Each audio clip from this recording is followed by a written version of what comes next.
আপনাদের অনেকেই এই আয়াতের সাথে পরিচিত। এর সাধারণ অনুবাদ করা হয়, আল্লাহ হলেন আকাশ এবং পৃথিবীর জ্যোতি।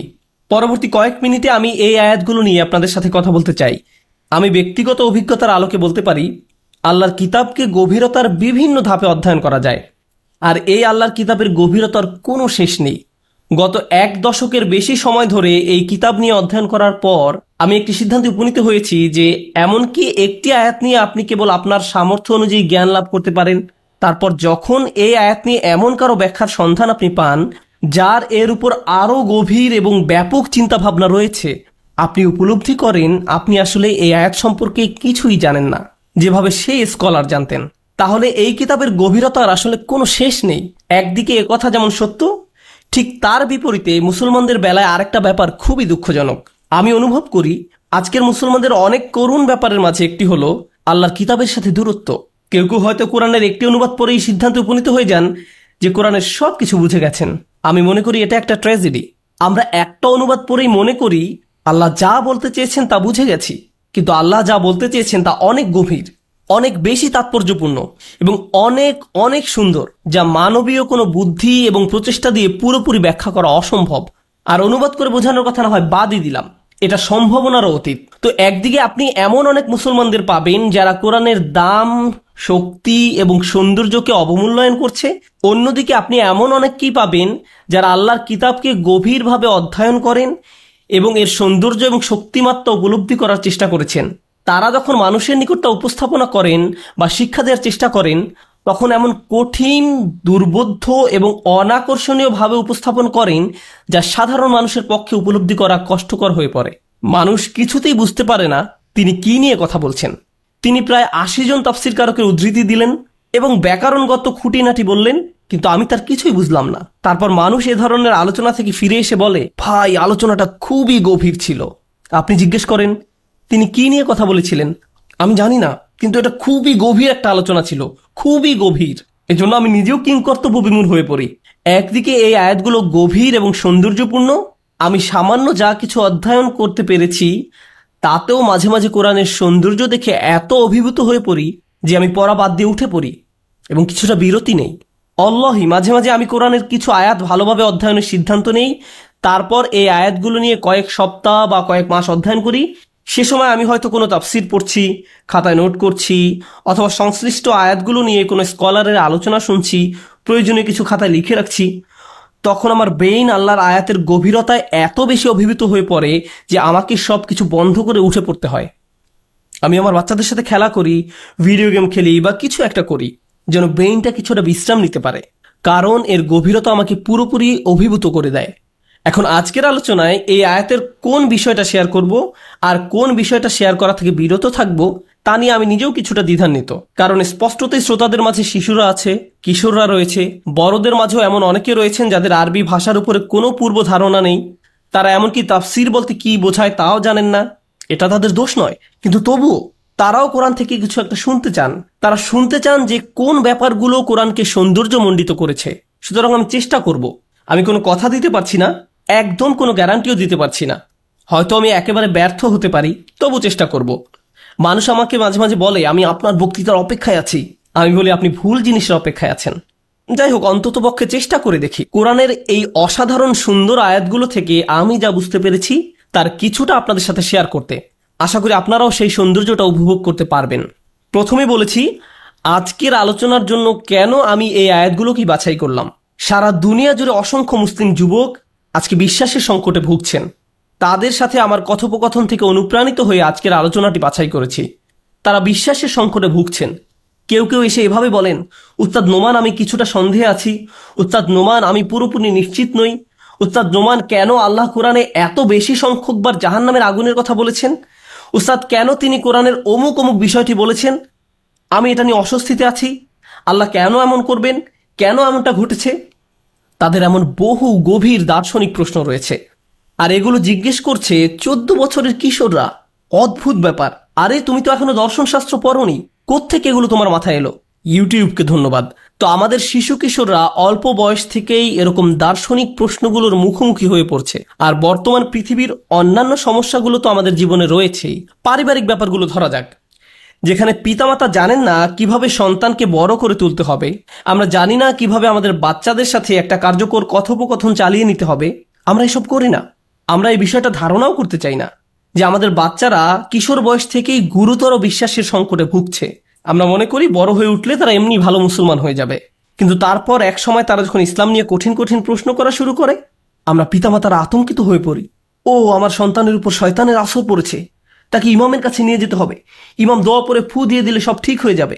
তো ইমাম দোয়া পরে একটা ফু দিয়ে দেন, কিন্তু ইমাম ঝাড়ফুঁক দেওয়ার পরও তার মনে প্রশ্নগুলো রয়ে যায়। বস্তুত তার মনে প্রশ্নের সংখ্যা দিন দিন বেড়েই চলছে। আমি যত কিশোরের সাথে তাদের বিশ্বাসের সংকট নিয়ে কথা বলেছি, আমি উপলব্ধি করেছি যে প্রায় সবার ক্ষেত্রে এটা আসলে দুইটি কারণে হয়ে থাকে। একদিকে এর মূলে ধর্মীয় সমস্যা রয়েছে, এর মূলে আধ্যাত্মিক একটি রোগ রয়েছে যা বুদ্ধিবৃত্তিক বিভ্রান্তি দ্বারা আচ্ছাদিত হয়ে আছে। কিন্তু মূল সমস্যাটা আধ্যাত্মিক। আর আমি বুদ্ধিবৃত্তিক সমস্যাটাকে ছোট করে দেখছি না।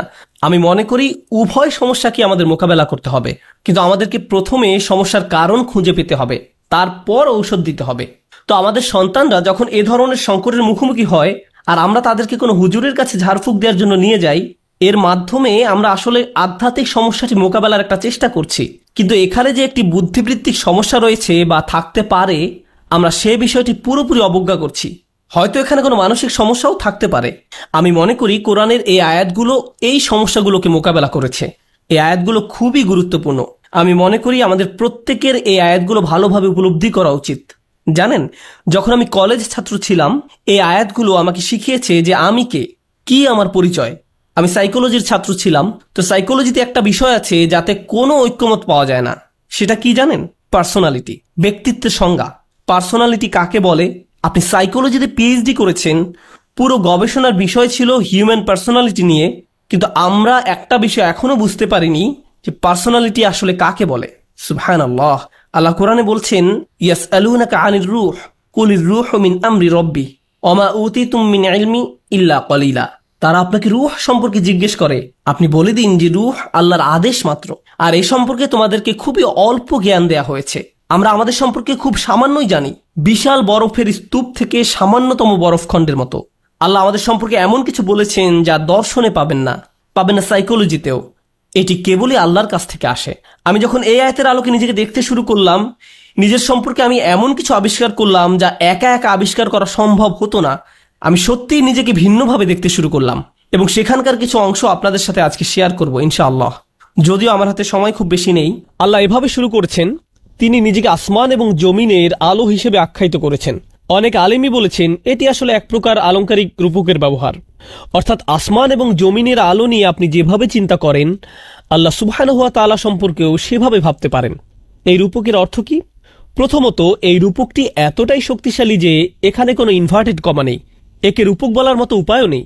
আরবি ভাষায় এমনটি করা হয় যখন অতুলনীয় দুইটি বিষয়ের মাঝে ঘনিষ্ঠ কোনো সম্পর্ক থাকে। সুতরাং আল্লাহ চাচ্ছেন আমরা যেন আলোর আইডিয়া নিয়ে গভীরভাবে পর্যবেক্ষণ করি, আলো নিয়ে গভীরভাবে ভেবে দেখি। আমি আলো নিয়ে কিছু কথা বলবো। প্রথমে, যদি আলোর অস্তিত্ব না থাকে তবে এই পৃথিবী যতই অনিন্দ্য সুন্দর হোক না কেন, আমরা তার কিছুই দেখতে পাবো না। আলোর উপস্থিতি ছাড়া আমাদের চোখ মূল্যহীন, আমাদের চারপাশের বাস্তবতা পুরোপুরি অপ্রাসঙ্গিক হয়ে যাবে। চারপাশে কেবল অন্ধকার ছাড়া আর কিছুই থাকবে না। আর ঘটনাচক্রে আমরা এখন জানি যে আলো কেবল দেখার জন্য অত্যাবশ্যকীয় নয়, প্রকৃতপক্ষে পৃথিবীতে জীবনের জন্যও আলোর প্রয়োজনীয়তা অনস্বীকার্য। আলো ছাড়া উদ্ভিদ জন্মায় না, আর উদ্ভিদ ছাড়া জীবন অসম্ভব। তাই জীবনের জন্য আলো অপরিহার্য এবং মৌলিক।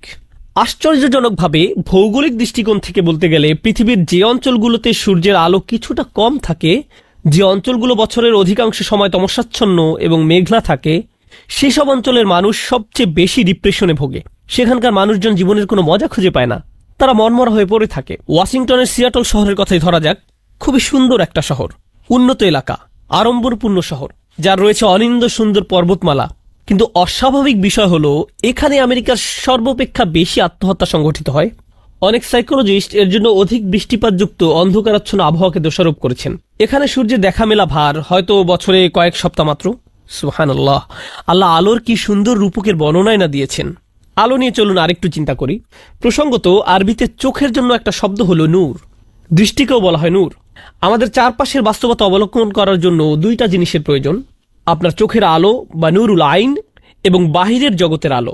যদি এই দুই ধরনের আলোর কোনো একটা অনুপস্থিত থাকে তাহলে আমরা আসলে অন্ধ। আমাদের পক্ষে শুধু এক আলো দিয়ে কোনো কিছু দেখা সম্ভব না। চলুন বিষয়টা নিয়ে আরেকটু অগ্রসর হই। আমি এতক্ষণ যে আলোর কথা বললাম সেটি আসলে বাহ্যিক আলো, কিন্তু আল্লাহ এখানে আধ্যাত্মিক আলোর ব্যাপারে কথা বলছেন। তিনি আমাদেরকে চিন্তা করতে বলছেন বাহ্যিক আলো নিয়ে, যেন বাহ্যিক আলো দিয়ে আমরা আধ্যাত্মিক আলোকে বুঝতে সক্ষম হই। কারণ বাহ্যিক ও আধ্যাত্মিক আলো সাদৃশ্যপূর্ণ। আধ্যাত্মিক অর্থে আমাদের অন্তরে এক প্রকার আলো রয়েছে, এর অবস্থান অন্তরের গহীনে, ব্রেনে নয়। আমাদের অন্তরে আল্লাহ আলো দিয়েছেন। আমি যখন আমার মায়ের গর্ভে ছিলাম, ফেরেশতা তখন আমার মায়ের গর্ভে আলো প্রবেশ করিয়েছেন। এই আলো দিয়েই আমি প্রি প্রোগ্রাম হয়ে থাকব। আমাদের প্রত্যেকের ভেতরে যে রূহ রয়েছে সেটি এক প্রকার আলো। এই আলো আমাদের প্রত্যেকের ভেতরেই রয়েছে, কিন্তু এই আলোর পক্ষে বেশি কিছু দেখা সম্ভব হয় না যতক্ষণ না এটি বাহিরের আলোর দেখা পায়। বাহিরে অবশ্যই আলো থাকতে হবে, এটি আবশ্যক। এই বাহিরের আলোটি কি? আল্লাহ তার কিতাবকে আলো হিসেবে বর্ণনা করেছেন। তিনি বলেন, ফাআমিনু বিল্লাহি ওয়া রাসূলিহি ওয়ান নূরিল্লাযী আনজালনা। অতএব তোমরা আল্লাহ ও রাসূলের এবং আমি যে আলো অবতীর্ণ করেছি তার প্রতি ঈমান আনো। বাহ্যিক আলোর যেমন দুইটা উপাদান রয়েছে, তেমনি আধ্যাত্মিক আলোরও দুইটি উপাদান রয়েছে। মানবজাতির ভিতরে রয়েছে এক ধরনের আকাঙ্ক্ষা। আমাদের ভিতরে এমন এক জ্যোতির অবস্থান রয়েছে যা কিছু একটা কামনা করে। এটি এক ধরনের পূর্ণতার জন্য অপেক্ষারত, কারণ এর আগমন ঘটেছে একটা পূর্ণতার উৎস থেকে। সুতরাং যখন ওহী আসলো, আল্লাহর বাণীর আগমন ঘটল, নবীর শিক্ষা আসতে থাকলো, এগুলো সবই আমাদের ভেতরের আলোকে পূর্ণ করে দিল। আজকের আলোচ্য আয়াতগুলো সেই দুইটি আলোর সম্মিলনের বর্ণনা প্রসঙ্গে। মূল বিষয়ে যাওয়ার আগে খুবই ইন্টারেস্টিং একটা বিষয় নিয়ে কিছু কথা বলতে চাই। আমরা এখন একটি ইনডোর হলের ভিতরে অবস্থান করছি। এখানে লাইটিং এর সুব্যবস্থা আছে, আর এই বাতিগুলো আমাদের প্রয়োজন, কেননা এগুলো ছাড়া বাহিরের আলো থাকলেও আমরা হলের ভিতরে অন্ধকার পরিবেশে থাকতাম। রাতের সময়ের কথা চিন্তা করুন। রাতের বেলায় শুধু একটি শহরকে আলোকিত করার জন্য কত টাকার বিদ্যুৎ বিল দিতে হয়, কতটুকু এনার্জি খরচ করতে হয়। সূর্যের আলো যখন স্তমিত হয়ে যায়, তখন কেবল একটি শহরকে আলো দিয়ে ভরিয়ে দিতে মানুষকে কত প্রচেষ্টা চালাতে হয়। ব্যাপারটা অবিশ্বাস্য, আশ্চর্যজনক। আল্লাহর একটি বাতি হলো সূর্য। তিনি তার এই বাতিটি সৃষ্টি করেছেন, আর আমাদেরও বাতি আছে। আল্লাহ যখন তার বাতিটিকে নিয়ে নেন, তখন আমাদের বাতিগুলো জ্বালাতে উঠে পড়ে লাগি। যেমন প্রাচীনকালে ছিল লণ্ঠন, দোয়াত, কুপি বা হারিকেন, সেখানে তৈল ভরতে হতো, জ্বালানো মুখ বের করতে হতো, আর এখন সুইচ টিপে লাইট জ্বালাতে হয়। অর্থাৎ আলো জ্বালাতে মানব প্রচেষ্টার কোনো শেষ নেই। আমরা যত চেষ্টাই করি না কেন, আমরা কি কখনো আল্লাহর মতো জ্যোতি তৈরি করতে পারবো? আমাদের লাইটের আলো কি আল্লাহর প্রদত্ত দিনের আলোর মতো এতটা উজ্জ্বল হবে? না, কখনোই না। সুবহানাল্লাহ। মানুষ সর্বোচ্চ চেষ্টা করলেও তার তৈরি আলোর পরিমাণ হবে সীমিত। তদুপরি পৃথিবীর অধিকাংশ অঞ্চল অন্ধকারই রয়ে যাবে। আর আল্লাহ যখন তার আলো প্রস্ফুটিত করেন, তখন কি ঘটে? আরবিতে একটি প্রবাদ আছে, সকালের আগমন ঘরের বাতিকে অকার্যকর করে দিয়েছে। আপনি দিনে নিশ্চয়ই আলো জ্বালান না, কারণ দিনে সূর্যই আলো দেবার জন্য যথেষ্ট। দরজা খুলে দিন, জানালা খুলে রাখুন, সূর্যের আলোই ঘরের জন্য পর্যাপ্ত। অন্য কথায়, আল্লাহর আলো অপ্রতিরোধ্য, সমস্ত কিছুকে ছাপিয়ে যায়। কোনো কিছুই তার আলোকে ছাপিয়ে যেতে পারে না। এটা অনিবার্য, অস্বীকার করার কোনো জো নেই। সব জায়গায় আল্লাহর আলো বিস্তৃত। আপনাদের মনে আছে তো, আগে যে বলেছিলাম বাহ্যিক আলো সম্পর্কে জানার মাধ্যমে আমরা আধ্যাত্মিক আলো সম্পর্কে শিখব। বাহ্যিক আলোর এই আলোচনা থেকে আমরা একটা ব্যাপার বুঝতে শুরু করলাম, আমার ভেতরে আধ্যাত্মিক আলো রয়েছে, আর এই আলো হলো সীমিত। আমি চেষ্টা করলেও এই আলো দিয়ে বেশি কিছু দেখতে পারি না। কিন্তু আল্লাহর আলো, আল কোরআন, অসীম, সীমাহীন। আমি এই আলোকে কোনো কিছুর সাথে তুলনাও করতে পারি না। এর আগমন ঘটেছে অনেক উচ্চতর উৎস থেকে, অসীম ক্ষমতাধর থেকে। এরপর আল্লাহ তাআলা আরো ভালোভাবে এই আলোকে বোঝানোর জন্য আমাদেরকে আরো সামনে নিয়ে যাচ্ছেন, আলোর এই উপলব্ধিকে আরো গভীর থেকে গভীরে নিয়ে যাচ্ছেন। তিনি বলেন, মাসালু নূরিহি কামিশকাতিন ফিহা মিসবাহ। তার জ্যোতির উদাহরণ যেন একটা কুলঙ্গি, যাতে আছে একটা প্রদীপ। বর্তমানে আমরা টিউবলাইট, বাল্ব ইত্যাদির মাধ্যমে ঘর আলোকিত করে রাখি, কিন্তু প্রাচীনকালে এসবের অস্তিত্ব ছিল না। তখন তারা কিভাবে ঘরবাড়ি আলোকিত করত? তারা দেয়ালের মাঝে খাঁজ কেটে ছোট ছোট বাঁকানো খিলান বা তাকের মতো তৈরি করে রাখত, যেন এর ভিতরে প্রদীপ রাখা যায়। এভাবে যখন দেয়ালের খিলানে প্রদীপ রাখা হতো, তখন প্রদীপের আলো গিয়ে বাঁকা খিলানে পড়ত এবং প্রতিফলিত হয়ে পুরো রুমে আলো ছড়িয়ে পড়ত। তারা এমনভাবে এটাকে ডিজাইন করেছিল, এটা প্রথমে আলো ধারণ করত এবং পরে তা আশেপাশে ছড়িয়ে দিত। এর আকৃতি ছিল বাঁকানো তোরণের মতো, প্রাচীন কোনো মসজিদের বাঁকানো দরজার মতো। একেই বলা হতো মিশকাত বা কুলঙ্গি। আল্লাহ তার আলো সম্পর্কে বলছেন, যদি আপনি আল্লাহর আলোর উদাহরণ নিয়ে ভাবতে চান, তবে এটার এক প্রকার অর্থ হবে কুলঙ্গি বা কোটরের ভিতরে প্রদীপ। ফিহা মিসবাহ। মিসবাহ শব্দটি আরবিতে ইসমে আলাহ, সাবাহ শব্দ থেকে এর উৎপত্তি, অর্থ সকাল। মিসবাহ প্রকৃতপক্ষে এমন যন্ত্র যা সকালের আলোর মতো আলো তৈরি করার চেষ্টা করে। সকাল যে কাজ করে এটাও তা করার চেষ্টা করে। এটি সচেতনতা ও সতর্কতা বোঝাতে ব্যবহৃত হয়। এজন্যই প্রাচীন আরবিতে কাউকে মনোযোগী হওয়ার জন্য বলা হতো আসবিহ। স্পষ্টত আপনি যদি আপনার চারপাশের বাস্তবতা সম্পর্কে সচেতন হতে চান, আপনার এমন কিছুর দরকার যা আলো তৈরি করে। এই সুন্দর রূপকের উদাহরণ নিয়ে চলুন আরেকটু অগ্রসর হই। বাড়িতে একটা কুলঙ্গি বা কোটর আছে, যে কোটরের ভেতরে প্রদীপ আছে। ফিহা মিসবাহ, ফিহা মিসবাহুন আল মিসবাহু ফিল জুজাহ। আগের দিনে বর্তমান সময়ের মতো বাল্ব, লাইট ইত্যাদি ছিল না। তখনকার সময় মানুষকে মোমবাতির মতো কিছু একটাতে আগুন জ্বালাতে হতো, কিন্তু জ্বলন্ত মশালটাকে উন্মুক্ত রাখা হলে সেটা বাতাসে দুলতে থাকে, ঝিরঝির করে কাঁপতে থাকে। ফলে আলোর সব বিক্ষিপ্ত অবস্থায় স্থির করার জন্য কাঁপুনি বন্ধ করতে আলোর চারিপাশে গ্লাস বা কাঁচ লাগানো হতো। গ্লাস আবার বিভিন্ন কাজ করে। আলোর শিখা কণাগুলো যখন কাঁচে প্রতিফলিত হয় তখন তা আলোকে বিভিন্ন দিকে আরো ছড়িয়ে দিতে সহায়তা করে। তাই এখন আলোর বিচ্ছুরণের জন্য দুইটি উপায় হয়ে গেল। আবার বাহির থেকে যদি বাতাস আসে বা ঘরে যদি ফ্যান থাকে তবু আলো নিভবে না। ঘটনাচক্রে আজকের দিনের বাল্বগুলো কিন্তু চারদিক থেকে গ্লাস দিয়ে নির্মিত, তাই না? অবশ্যই। তাই আগের ধারণা আসলে এতটা পরিবর্তিত হয়নি। আল মিসবাহু ফিল জুজাহ, প্রদীপটি গ্লাসের ভিতরে অবস্থিত। আমি কিন্তু এখনো রূপকটির ব্যাখ্যা করিনি, কেবল অনুবাদের অর্থ বুঝাচ্ছি। এরপর আল্লাহ তাআলা বলছেন আল জুজাজু কাআন্নাহা কাওকাব। এরপর আল্লাহ তাআলা বলছেন আল জুজাজু কাআন্নাহা কাওকাব, গ্লাস নিজেই যেন অতি উজ্জ্বল তারকা। আচ্ছা, আমরা এতক্ষণ যা পড়ে বুঝলাম তাতে তো প্রদীপটি অতি উজ্জ্বল হিসাবে মনে করছিলাম, কিন্তু আল্লাহ বলছেন এমনকি প্রদীপটির চারিপাশে গ্লাস যখন মিটমিট করে জ্বলতে থাকে তখন গ্লাস নিজেই যেন অতি উজ্জ্বল তারকা। এরপর আল্লাহ দুর্রি শব্দটি ব্যবহার করেছেন। রূপকের আয়াতে ব্যবহৃত এই আরবি শব্দটি বেশ মজার। এর অর্থ কোনো কিছু নিজে নিজেই জ্বলে ওঠা, যেন আলোটি নিজেরই, অথচ সেটি নিজের আলো নয়। গ্লাসটি নিজে জ্বলে না, কিন্তু জিনিসটি এতটাই পরিষ্কার ও ঝকঝকে যে যখন তা দীপ্তিময় হয়ে ওঠে তখন মনে হয় সেই আলো যেন তার নিজের আলো। এমনই উজ্জ্বল কাঁচ সেটি। এটি প্রদীপটির চারিপাশে ঘেরা কাঁচ। চলুন আরেকটু সামনে যাই। ইউকাদু মিন শাজার। ধীরে ধীরে বিষয়গুলো আরো ইন্টারেস্টিং হচ্ছে। এই প্রদীপটিতে এখন জ্বালানি সরবরাহ করা হচ্ছে। প্রাচীনকালে আপনি বর্তমানের মতো বাল্বের লাইট পাচ্ছেন না, তখন আলোর প্রদীপে তৈল থাকতে হতো। কিন্তু এই আয়াতে আল্লাহ জ্বালানি হিসেবে তৈলের কথা বলছেন না, বরং একটি গাছের কথা বলছেন। গাছ থেকে জ্বালানি আসছে। কিন্তু মজার কথা হলো, এই যে আমরা এতক্ষণ আলোর রূপকের চিত্রটি নিয়ে কথা বলছি, সেটা বাহিরের নাকি ঘরের জিনিস? অবশ্যই ঘরের জিনিস। উদাহরণে একটি কোটর আছে, কোটরের ভেতরে আছে প্রদীপ। এই প্রদীপটির অভ্যন্তরে আছে জ্বালানি, আর এই জ্বালানিটি আসে একটি বৃক্ষ থেকে। এখন বলুন, গাছ কি ভেতরের জিনিস নাকি বাহিরের? বাহিরের। এর মানে আল্লাহ তাআলা ঘর ছেড়ে বাহিরের একটি জিনিসের দিকে আমাদের দৃষ্টি নিয়ে যাচ্ছেন। এটা কেন গুরুত্বপূর্ণ জানেন? শেষে সবগুলো পয়েন্ট একত্রিত করে সামগ্রিকভাবে যখন ব্যাপারটা বোঝার চেষ্টা করব তখন সবকিছু পরিষ্কার হয়ে উঠবে। এখন শুধু উপমাটার অনুবাদ বোঝার চেষ্টা করছি।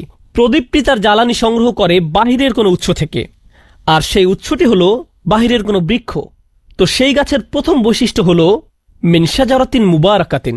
সাধারণভাবে এর অনুবাদ করা হয় একটি বরকতময় বৃক্ষ নামে, কিন্তু আরবিতে বারাকাহ শব্দটি কয়েকটি বিষয় বোঝায়। এর একটি অর্থ হলো বৃদ্ধি, আরেকটি অর্থ হলো আশাতীত বৃদ্ধি পাওয়া। শব্দের উৎসগতভাবে এর অর্থ কোনো কিছু তার নির্দিষ্ট স্থানে অবস্থান করা। আল্লাহ এখানে বলছেন এই প্রদীপটি যে বৃক্ষ থেকে জ্বালানি সংগ্রহ করে সেই বৃক্ষটি দৃঢ়ভাবে তার নির্দিষ্ট স্থানে অবস্থিত। গাছটি ক্রমাগত বৃদ্ধি পাচ্ছে। এই গাছটি যা কিছুই প্রদান করে, যেমন ফল, শক্তি, জ্বালানি, তৈল, যাই কিছু হোক না কেন, এটি আপনার প্রত্যাশার চাইতেও অনেক বেশি প্রদান করে। আপনি এই পাওয়াকে সীমাবদ্ধ করতে পারবেন না। চৌহদ্দির সীমানায় এর অকল্পনীয় বারাকাকে সীমিত করা যায় না। প্রতিবার আপনি যা আশা করেন তার চাইতেও বৃক্ষটি অনেক বেশি প্রদান করে। সুতরাং এই যে প্রদীপটির কথা আয়াতে বলা হচ্ছে, এর শক্তির উৎস অসীম, কোনো সীমাবদ্ধতায় যা আটকানো যায় না, কারণ এর উৎস মুবারক, বরকতময়। আমি কিন্তু মূল বিষয়টি এখনো খোলাসা করিনি, সেটা সেট আপ করার কাজ করছি মাত্র। এরপর আল্লাহ ওই বৃক্ষের আরেকটি বৈশিষ্ট্যের কথা বলছেন, মুবারাকাতিন জাইতুনাতিন। এটি একটি অলিভ গাছ, জৈতুন বৃক্ষ, জলপাই গাছ। আচ্ছা, এই পৃথিবীতে অলিভ গাছ বা জৈতুন বৃক্ষ কেন বিদ্যমান? আরবি ভাষায় তৈলের প্রতিশব্দ জাইত, সবচেয়ে পরিশুদ্ধ তৈল, যে তেলের প্রতি আরবরা হাজার হাজার বছর ধরে বিস্মিত, এমনকি আজকের দিন পর্যন্ত, সেটি অলিভ অয়েল, জৈতুন বা জলপাইয়ের তেল। খাবারের টেবিলে এই তৈল না থেকে পারে না। তারা যখনই তৈল বা জাইতের কথা মনে করে তারা তখন জৈতুনের কথা স্মরণে আনে। এজন্যই একই শব্দ থেকে জাইত শব্দের উৎপত্তি। তারা একই সাথে বন্ধনযুক্ত। এই তৈল খাওয়া যেতে পারে, খাবার তৈরি করার জন্য ব্যবহার করা যেতে পারে, সুগন্ধি তৈরিতে এর ব্যবহার আছে। এটা শরীরেও ব্যবহার করা যেতে পারে, আবার জ্বালানি হিসেবেও ব্যবহৃত হয়। এর অসংখ্য উপকারিতা রয়েছে। এটাই জৈতুন। এবং এরপর আল্লাহ তাআলা আরও অসাধারণ সব বৈশিষ্ট্য তুলে ধরেছেন এই গাছটির। তিনি বলেন, লা শারকিয়াতিন ওয়ালা গারবিয়া, গাছটি পূর্বমুখী নয় এবং পশ্চিমমুখীও নয়। অর্থাৎ গাছটি পূর্ব বা পশ্চিম প্রান্তের কোনো অরণ্যের নয়, এটা নিজের স্থানে নিজেই অনন্য। সূর্য পূর্ব পাশে থাকলে তা গাছটির পূর্ব পাশটিতে আলো দিচ্ছে, আবার সূর্য পশ্চিম পাশে থাকলে তা গাছটির পশ্চিম পাশে আলো দিচ্ছে। সূর্যের যত প্রকার উপকারিতা দেওয়ার আছে সমস্ত উপকারিতা নিচ্ছে এই গাছটি। আর এই ধরনের গাছ সর্বাপেক্ষা বিশুদ্ধ তৈল সরবরাহ করে। চলুন এবার রূপকের উদাহরণে ফিরে যাওয়া যাক। সংক্ষেপে পুরো বিষয়টা আরেকবার ঝালাই করে নেই। আল্লাহ তাআলা যে আলোর বা নূরের কথা বলেছেন তা একটি ঘরের মধ্যে দেয়ালের কোটরে আবদ্ধ। ঘরে আলো অবশ্যই রাতে প্রজ্বলিত হয়, সুতরাং আপনি রাতে আলো জ্বালালেন, আলো নির্দিষ্ট জায়গায় রাখতে তার চতুর্দিকে আপনি গ্লাস দিয়ে প্রদীপটিকে সুরক্ষিত করে রাখলেন। এই গ্লাসটি আবার অতি উজ্জ্বল দীপ্তিময়, যেন আকাশে উজ্জ্বল তারকাগুলির মতো আলো ঠিকরে পড়ছে। তারকার কথা বললে কিসের কথা মনে পড়ে? আকাশের কথা। এরপর এই প্রদীপের জ্বালানি এমন বিশুদ্ধ ও শক্তিশালী উৎস থেকে আগত যা পূর্বমুখী নয় আবার পশ্চিমমুখীও নয়, ফলে সূর্যের পূর্ণ উপকারিতা সে পেয়ে থাকে। এবার চলুন একটু পেছনে ফিরে যাই। মানুষের বুকের খাঁচা অনেকটা দেয়ালের ভেতরের বাঁকা কোটরের মতো বা মিশকাতের মতো। এর ভেতরেই আল্লাহ একটা ছোট্ট প্রদীপ প্রবেশ করিয়ে দিয়েছেন। এটা কি জানেন? আমাদের হার্ট। আর এই হার্টের ভেতরে আল্লাহ এমন এক ধরনের জ্বালানি শক্তি রেখেছেন যা এতটাই বিশুদ্ধ যা অন্য কোথাও থেকে আসতে পারে না, আসা সম্ভব না, না পূর্ব থেকে না পশ্চিম থেকে। এটা সরাসরি আল্লাহর সাথে সম্পর্কযুক্ত, সম্পূর্ণ আল্লাহর নূরে উদ্ভাসিত, ঠিক যেমন গাছটি সরাসরি সূর্যের আলোয় উদ্ভাসিত। এই জ্বালানি শক্তি আমাদের রূহ। আমরা সরাসরি আল্লাহ সুবহানাহু ওয়া তাআলার উপস্থিতিতে ছিলাম যখন তিনি আমাদের প্রশ্ন করেছিলেন, আলাস্তু বিরব্বিকুম, আমি কি তোমাদের প্রভু নই?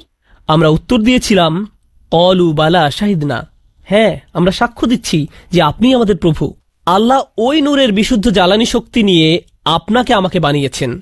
আপনার আমার মতো প্রদীপের ভিতরে সেই নূর বসিয়েছেন। আপনার এবং আমার ঠিক কেন্দ্রস্থলে রয়েছে জ্যোতি, সর্বাপেক্ষা বিশুদ্ধ জ্যোতি। এর চারিপাশের গ্লাস ময়লাযুক্ত নাকি পরিষ্কার? খুবই পরিষ্কার, তাই না?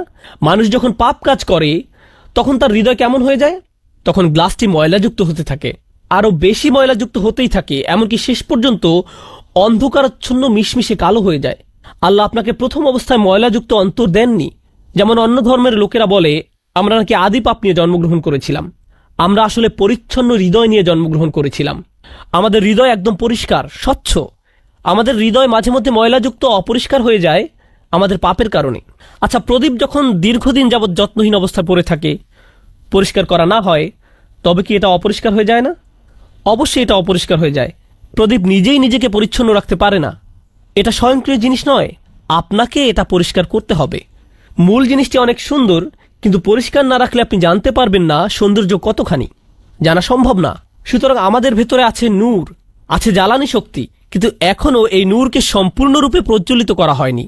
আল্লাহ কেবল গ্লাস এবং অন্যান্য জিনিসগুলো বর্ণনা করেছেন এখন পর্যন্ত। এরপর আল্লাহ বলছেন, ইয়াকাদু যাইতুহা উদিউ, যেন এর তেল লাফ দিতে যাচ্ছে, আগুনকে ধরতে যাচ্ছে। লাউলাম তামসাসহু নার, এমনকি আগুন এখনো সেটা স্পর্শ করতে পারেনি। এই তেল এমনই পরিশুদ্ধ, প্রজ্বলন করার জন্য এতটাই উন্মুখ হয়ে আছে, তেল যেন বলছে আমাকে কেবল একটি ম্যাচ দাও, আমাকে জ্বলতে দাও, আমার উদ্দেশ্য পরিপূর্ণ করতে দাও। আপনারা নিশ্চয়ই পেট্রোল দেখেছেন। যদি কখনো পেট্রোলে আগুন ধরাতে চেষ্টা করেন, দেখবেন মনে হয় যেন এটা আগুনের দিকে ঝাঁপ দিচ্ছে, আগুনের স্পর্শ পেতে মরিয়া হয়ে আছে। এমন একটি ধারণা এখানে তুলে ধরা হচ্ছে। এরপর আল্লাহ বলেন, নূরুন আলা নূর, নূরের উপর নূর। এর দ্বারা কি বোঝায়? এর দ্বারা বহু কিছু বোঝায়। আমি শুধু এখানে আপনাদের সাথে অল্প কয়েকটি বিষয় আলোচনা করব। আমাদের ভিতরে অবাক করা এক প্রদীপ রয়েছে। এই বাতি নিজে নিজেই জ্বলতে পারে, কিন্তু সম্পূর্ণরূপে নয়। এমনকি এর চারপাশের স্বচ্ছ কাজকেও বাতির মতো মনে হয়। যখন আল্লাহর ওহির আলো আমাদের কর্ণকুহরে প্রবেশ করে, যখন সাহাবারা রাসূল সাল্লাল্লাহু আলাইহি সাল্লামকে কোরআন তেলাওয়াত করতে দেখতেন এবং এই দেখার মাধ্যমে ওহির আলো তাদের চোখ দিয়ে হৃদয়ের গভীরে প্রবেশ করত, আমাদের অন্তরে ইতিমধ্যে জ্বালানি বিদ্যমান আছে, তখন ওহির আলোর একটুখানি স্পর্শের ফলেই দুই আলোর সম্মিলনে হৃদয়ের গহীনে আলোর এক বিস্ফোরণ ঘটে। এটাই নূরুন আলা নূর, আলোর উপরে আলো। আমাদের হৃদয়ের আলো তথা ফিতরাতের আলোর সাথে আল্লাহর ওহির আলোর এই সম্মিলনই হল নূরুন আলা নূর। এই দুই ধরনের আলোকে একসাথে মিলিত হতে হবে। চলুন আরো সামনে যাই। আমরা কখন আলো জ্বালাই? রাতের সময়। আল্লাহ যখন তার সূর্যের আলো নিয়ে নেন, আল্লাহর আলোর অনুপস্থিতিতে আমাদের নিজেদের বাতির দরকার হয়। আমাদের বাতির জ্বালানির সাথে আবার সূর্যের একটা সরাসরি সম্পর্ক রয়েছে। সূর্যের আলোর সাহায্যে এর জ্বালানি তৈরি হয়েছিল, যেন সূর্যের অনুপস্থিতিতেও আলো প্রজ্বলিত করার একটা ব্যবস্থা থাকে। একজন বিশ্বাসী এবং তার হৃদয়ের আলো তমস্যাচ্ছন্ন সময়ের জন্য অত্যাবশ্যক। এখন যেহেতু আকাশ থেকে ওহির আলো অবতীর্ণ হয় না, তাই এখন আমি আর আপনি এই অন্ধকারাচ্ছন্ন পৃথিবীর আলোর উৎস। এই কোরআনের আলো শুধু আপনার নিজের জন্য নয়, এই আলো আপনার প্রতিবেশীর জন্য, আপনার পরিবারের জন্য, আপনার আশেপাশের সবার জন্য। যদি একটি বাতি তার চারপাশ আলোকিত করতে না পারে, তাহলে এই বাতি থাকা আর না থাকা একই কথা। বস্তুত আল্লাহ এই বাতি এবং তার চারপাশের গ্লাসকে একটা উজ্জ্বল তারকার সাথে তুলনা করেছেন। যখন তারার কথা ভাবেন, তখন কি আকাশের কথা মনে হয় না? ইমাম আল রাজি রাহিমাহুল্লাহ এই আয়াত সম্পর্কে বলেন, আকাশের অধিবাসীরা অর্থাৎ ফেরেশতারা পৃথিবীর প্রজ্বলিত আলোর দিকে তাকায়, আর জমিনের অধিবাসীরা আকাশের প্রজ্বলিত তারকারাজির দিকে তাকায়। এখানে আল রাজি রহমতুল্লাহ আলাইহি কি দৃশ্যমান আলোর দিকে তাকানোর কথা বলেছেন? না, দৃশ্যমান আলোর কথা বলেননি। ফেরেশতারা এই আলোর দিকে তাকায় না, তারা মুমিনদের হৃদয়ের আলো বা নূর দেখে। তারা জমিনের দিকে তাকায় এবং রাতের সময়ে আলো দেখতে পায়, আর আমরা আসমানের দিকে তাকাই এবং ফেরেশতাদের আলো দেখতে পাই। সুবহানাল্লাহ! আল্লাহ সুবহানাহু ওয়া তাআলা কি অনিন্দ্য সুন্দর আশ্চর্যজনক রূপকের বর্ণনাই না দিয়েছেন, বিশেষ করে তমস্যাচ্ছন্ন সময়ের জন্য। আমরা প্রকৃতগতভাবে মন্দ নই, আমরা খারাপ প্রজাতি নই। আল্লাহ আমাদের ভেতরে নিখাদ এবং পরিশুদ্ধ একটি জিনিস দিয়েছেন। অনেকে বলে থাকে, আমি আসলে ভালো মানুষ হতে পারবো না, আমার সেই যোগ্যতা নেই। প্রকৃতপক্ষে আপনি ভালো মানুষ হওয়ার জন্য যথেষ্ট যোগ্যতাবান। আপনি আসলে ফিতরাত অনুসারেই ভালো মানুষ, এবং ভালোর দিকে রয়েছে আপনার অবিশ্বাস্য রকমের ঝোঁক। শুধু ভালো মানুষ নয়, অবিশ্বাস্য রকম ভালো মানুষ হওয়ার যোগ্যতা আপনার রয়েছে।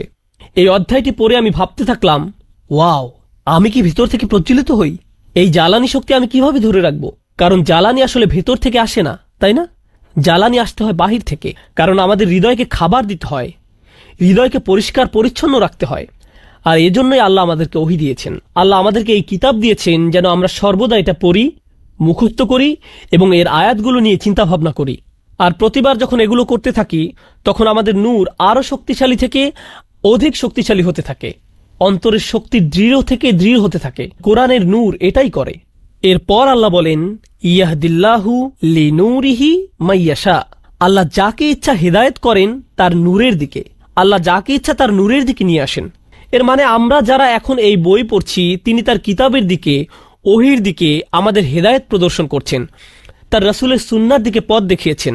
আমাদের ভেতরে যে আলো রয়েছে সেটাকে মূল্যায়ন করেছেন। তিনি আমাদের সেই আলো দিয়েছেন। কিন্তু জানেন, আল্লাহ বলেননি যে ইয়াহদিল্লাহু ইলা নূরিহি, বরং তিনি বলেছেন ইয়াহদিল্লাহু লি নূরিহি। এই লাম ব্যবহৃত হয় যখন কোনো শেষ সীমায় পৌঁছান। এর অর্থ কি? আপনি আমি যখন আল্লাহর রহমতের শেষ দিবসে জান্নাতের দরজায় যাব, আমরা তখন কি বলবো? আলহামদুলিল্লাহিল্লাযী হাদানা লি হাযা ওয়া মা কুন্না লিনাহদিয়া লাউলা আন হাদানাল্লাহ। আলহামদুলিল্লাহ, যিনি সমস্ত পথ দিয়ে দিয়ে এই দরজা পর্যন্ত আমাদের পথ প্রদর্শন করে এনেছেন। হিদায়াত জিনিসটি এখানে লাম দিয়ে তুলে আনা হয়েছে, কোনো কিছুর শেষ সীমা পর্যন্ত।